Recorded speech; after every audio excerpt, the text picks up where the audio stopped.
Hello friends, आप सबका communicative English learning में तहे दिल से स्वागत है। दोस्तों, आज हम सीखेंगे इंग्लिश सीखने के लिए, इंग्लिश में मास्टरी के लिए दो चीजों की आवश्यकता रहती है। पहला है इंग्लिश ग्रामर, जिसे इंग्लिश व्याकरण बोलते हैं, और दूसरा है वोकैबुलरी, जिसे कि शब्द भंडोर यानी शब्द भंडार, स्पेलिंग्स बोला जाता है। तो दोस्तों, अगर आप अपने विचार सटीक तरीके से व्यक्त करना चाहते हैं तो आपके अंदर ये दो चीजों का ज्ञान होना बहुत जरूरी है। अगर एक चीज भी आपके पास है, पर मान लो कि आपका शब्द भंडोर, वोकैबुलरी पावरफुल है पर व्याकरण वीक है, तो आप अपनी बात अच्छी तरह से व्यक्त नहीं कर पाएंगे।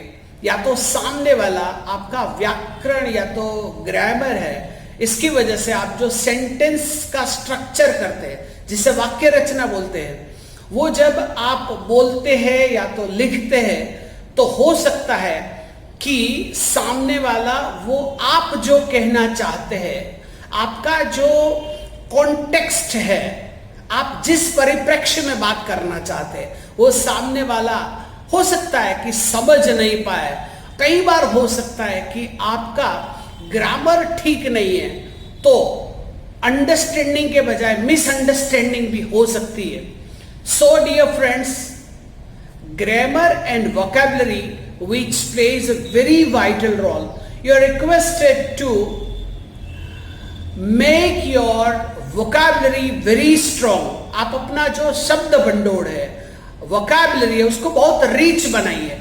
रिच का मतलब ये होता है दोस्तों कि आपके आसपास जो इर्द गिर्द जो भी चीज वस्तु देखते हैं, माहौल देखते हैं, आप जिस देश में, जिस समाज में रहते हैं, वहां का जो बातें हैं, रीत रस्म है, जो व्यवसाय है, वो इसमें इस्तेमाल होने वाले सभी शब्द आपके दिमाग में होना चाहिए। मैं बोलता हूं दोस्तों कि तकरीबन 3 या 4 हजार शब्द हमारे जो डे टू डे लाइफ है, रूटीन लाइफ है, उसमें इस्तेमाल होने वाले सभी शब्दों की जानकारी हमें होनी बहुत आवश्यक है दोस्तों। तो रीच वोकैबुलरी का मतलब है कि जो हम डे टू डे यूज में इस्तेमाल करते हैं वो शब्द की जानकारी प्राप्त करना। उसके साथ साथ दोस्तों, आप जो शब्द इस्तेमाल करते हैं उसका सिनोनियम्स क्या है, उसका एंटोनियम्स क्या है, ये शब्द का ओरिजिन क्या है, ये शब्द कहां से आया है, अगर इस शब्द को हम दूसरे शब्द में कन्वर्ट करना चाहते हैं तो कैसे कर सकते हैं। जैसे कि मान लो कि उदाहरण के तौर पे एक शब्द है कॉम्पीट, तो कॉम्पीट का मतलब होता है स्पर्धा करना।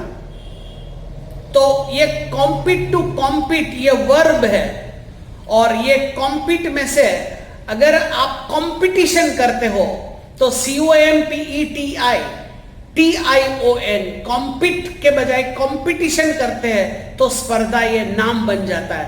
इसी तरीके से दोस्तों, एनरिच का एनरिचमेंट होता है, ब्यूटी का ब्यूटीफुल होता है, ब्यूटिफिकेशन होता है, कमेंस का कमेंसमेंट होता है। तो इस तरीके से बहुत सारे वर्ड्स है।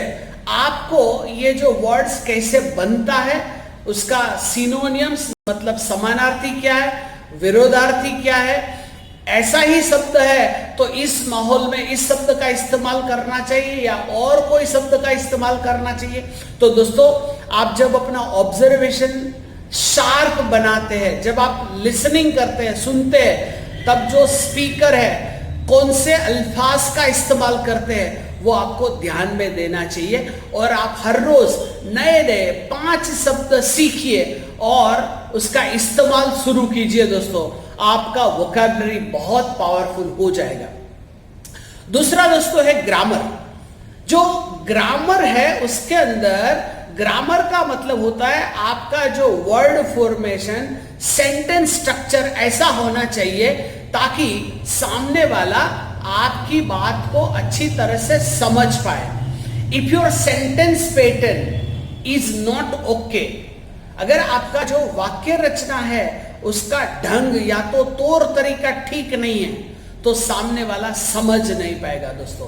तो इसीलिए ग्रामर में मास्टरी लाने के लिए आपको जो पार्ट्स ऑफ स्पीच है, यानी कि जो हम बोलते हैं लिखते हैं उसका जो फॉर्मेशन है, वो जो पार्ट्स ऑफ स्पीच बोलते हैं, तो पार्ट्स ऑफ स्पीच आपका यानी noun, pronoun, verb, adverb, adjective, preposition, conjunction, interjections, at the same time you should be very much aware about the articles a and the forms of to be, tenses, मतलब कि जो 12 tenses है जिसे काल बोलते हैं, तो 12 tenses है, उससे भी आप अच्छी तरह से परिचित होना चाहिए. At the same time active, passive, direct, indirect, ये पूरा व्याकरण में आता है. तो मतलब sentence pattern, word formation, parts of speech, tenses, active, passive, direct, indirect. दोस्तों अगर ये सभी चीज हम अच्छी तरह से सीखेंगे, और दोस्तों मैं आपको स्टेप बाय स्टेप आपको सिखाऊंगा भी, तो आप सब लोग तैयार है क्या? तो 2 चीज जो मैंने आपके सामने रखी, एक है वोकैबुलरी, दूसरा है ग्रामर. दोस्तों ये दोनों चीज में, ये दोनों पहलू में you have to get the mastery. Here step by step I will guide you. You are requested to note down and you are also requested to prepare the notes as and when you have some confusion in sharing ideas or preparing sentence or translating. Definitely you can reach to me, you can reach to my team on the given WhatsApp number. आपका सीखने का journey बेहतरीन रहे, इसी शुभकामना के साथ मैं आपका दोस्त ललित चंदे, परफॉर्मेंस कोच राजकोट से, wish you all the best for the fantastic journey ahead. Have a nice time. See you soon. Thank you.